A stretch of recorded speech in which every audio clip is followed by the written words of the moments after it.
Welcome to a special presentation by CUNY Classics, Classics in Full Color. In this video, we'll be looking at the rich and colorful diversity of the ancient world, whitewashing in the classics, and why it's essential to use a wider lens when studying history. While it may seem like ancient Greek and Roman mythology have always been a part of our culture, in reality, these myths were largely lost to the Western world during the Dark Ages.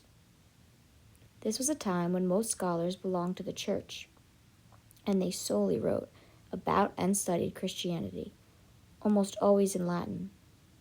Greek literature was only known through Latin translations or adaptations, and only the educated, which represented a very small portion of the population at the time, could read at all, let alone read Latin.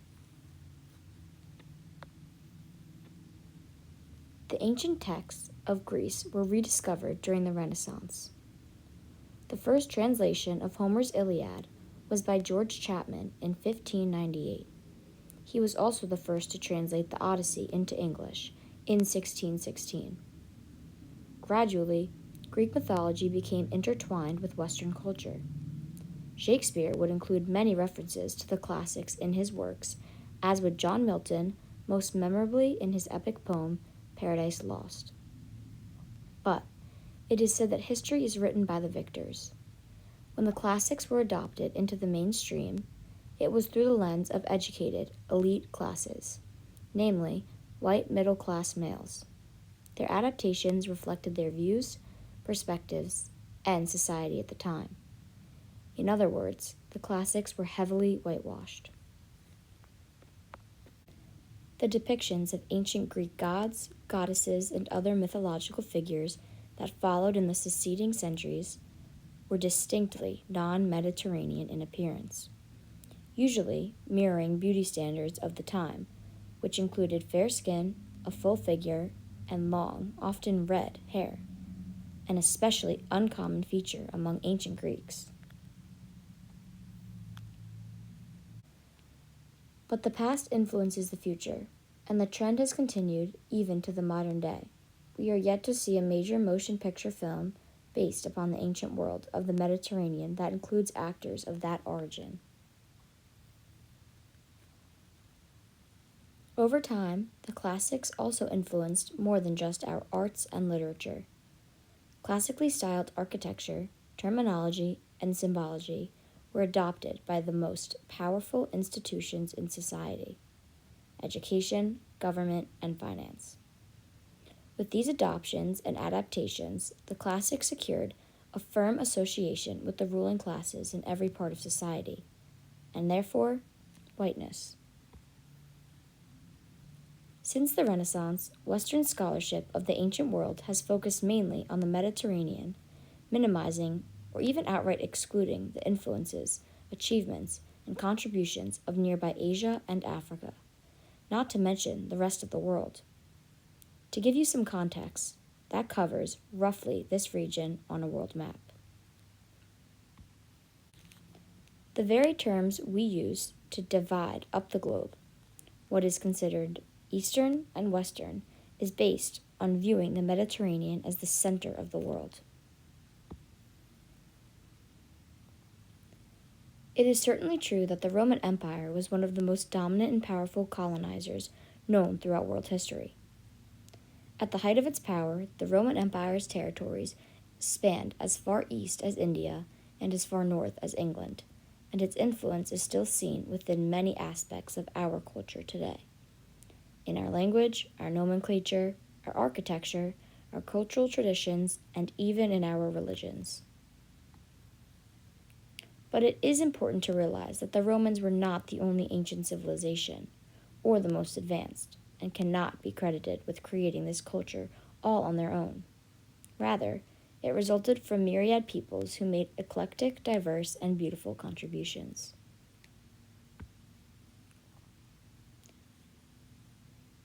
From each region they colonized and each region they traded with, the Romans adopted and co-opted traditions, myths, music, medicine, mathematics, architecture, religion, and other forms of knowledge and culture.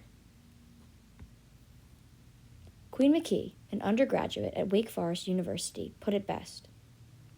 Whenever I learn about the history of medicine, I learn that the Greeks and Romans invented sanitation practices.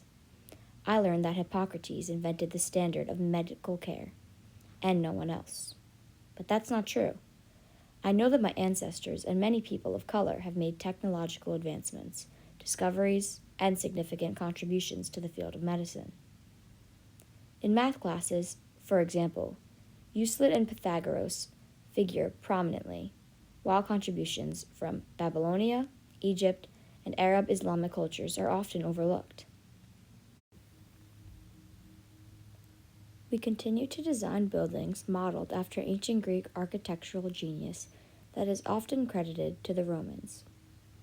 It is therefore important to consider that many cultural practices we deem as Roman, Western, or even American actually originated from many different places.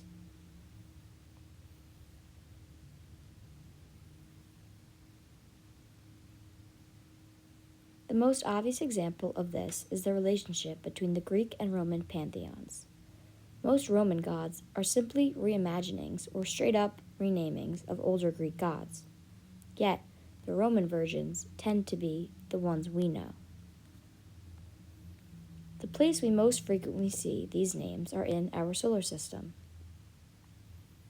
But the planet we know as Jupiter might more accurately be called Zeus.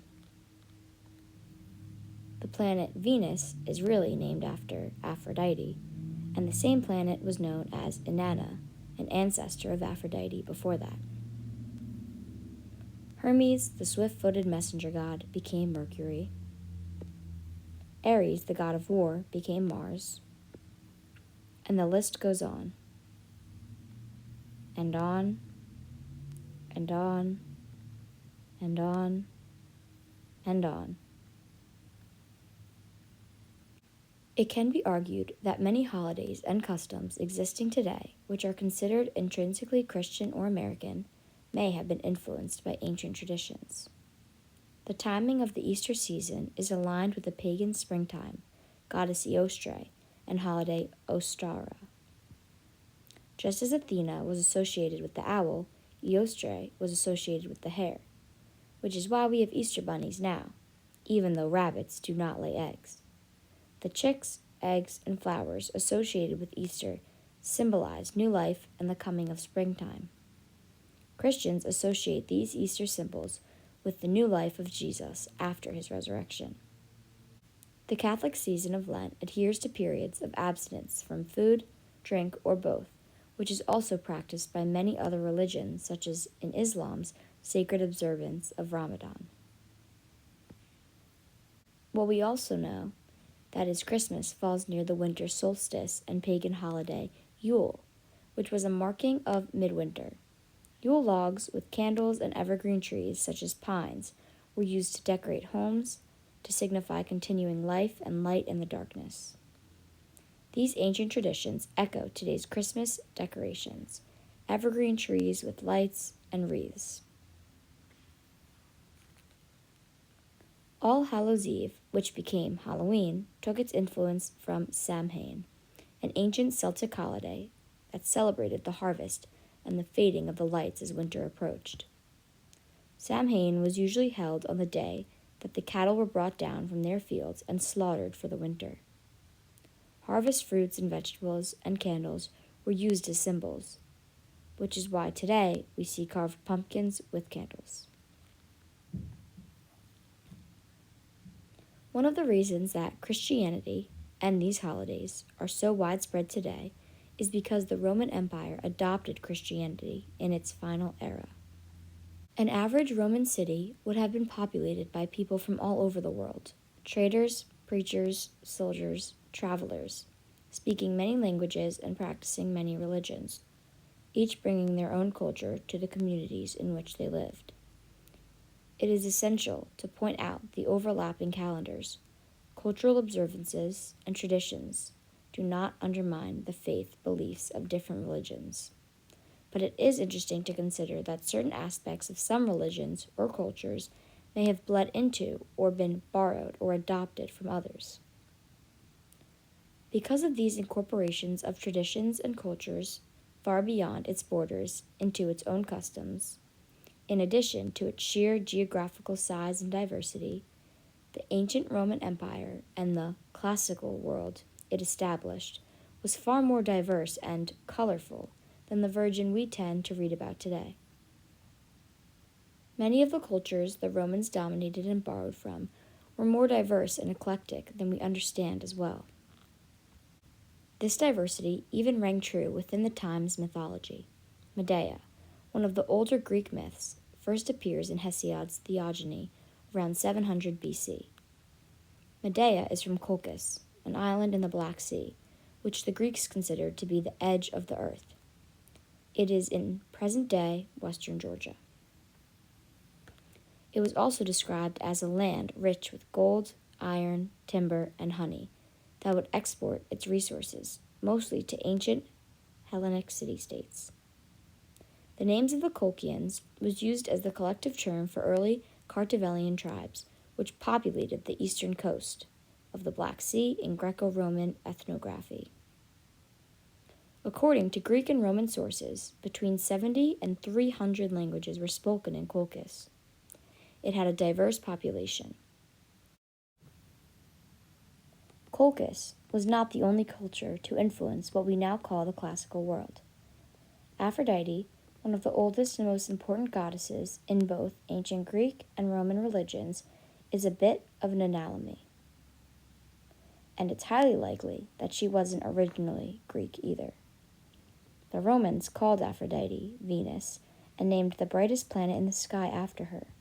Today, far more people know the name Venus than Aphrodite. She is the only one of the Olympians who is not Zeus's child or sibling.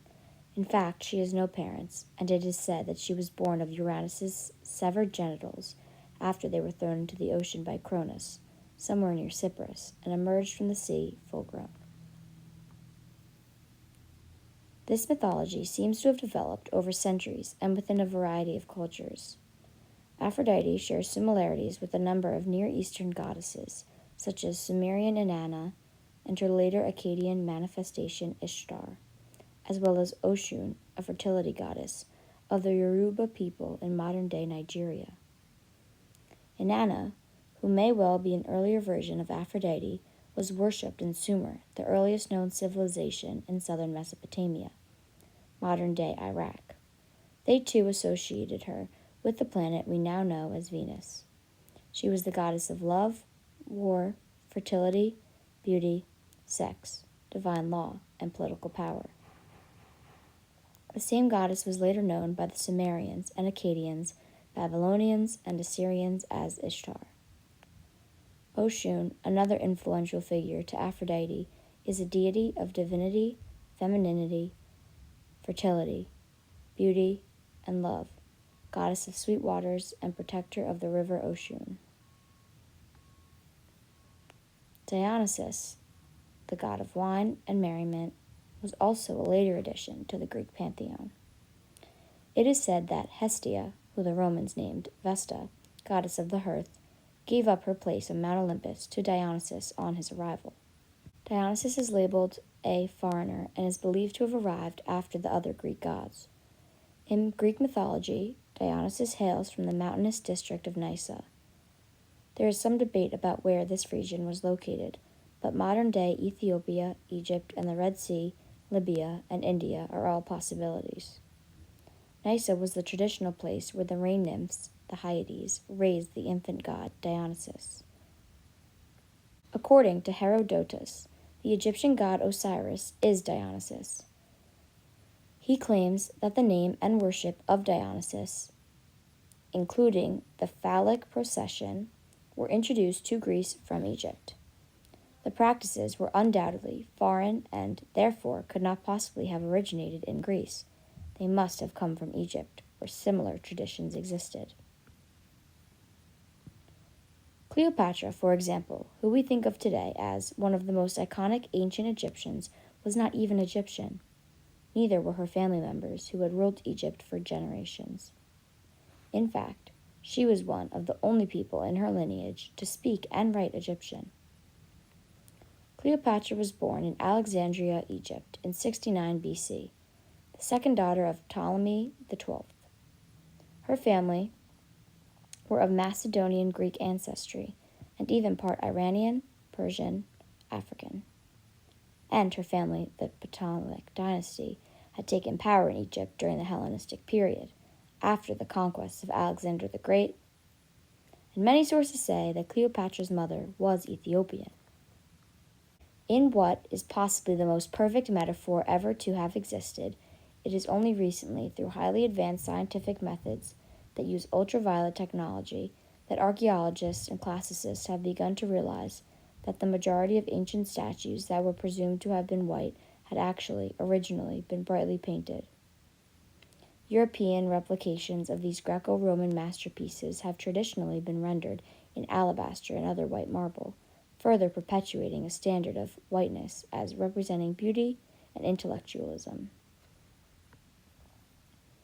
In reality, and in stark contrast, the multicolored, rich hues of the original masterpieces would have reflected the true conception of beauty in antiquity.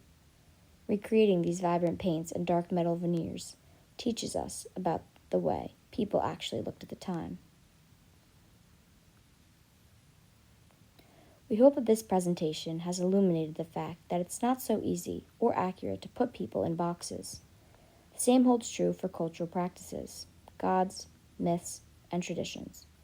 Most people and most cultures are melting pots of diversity, whether they know it or not. Raising awareness about this honest reality should encourage us all to work towards collaboration, inclusiveness, and acceptance of one another. By embracing this perspective, it's possible to gain a whole new understanding of not only ancient societies, but also of our world today. Cultural exchange is constantly happening, and it is vital to acknowledge that it has always happened. To get a complete historical story, it is essential to study the world as a whole. Once you accept how diverse, but also how interconnected we are, we can begin to appreciate and celebrate the vibrant, rich, and colorful truth of our world's cultures and civilizations. Check out more videos like this on CUNYclassics.org.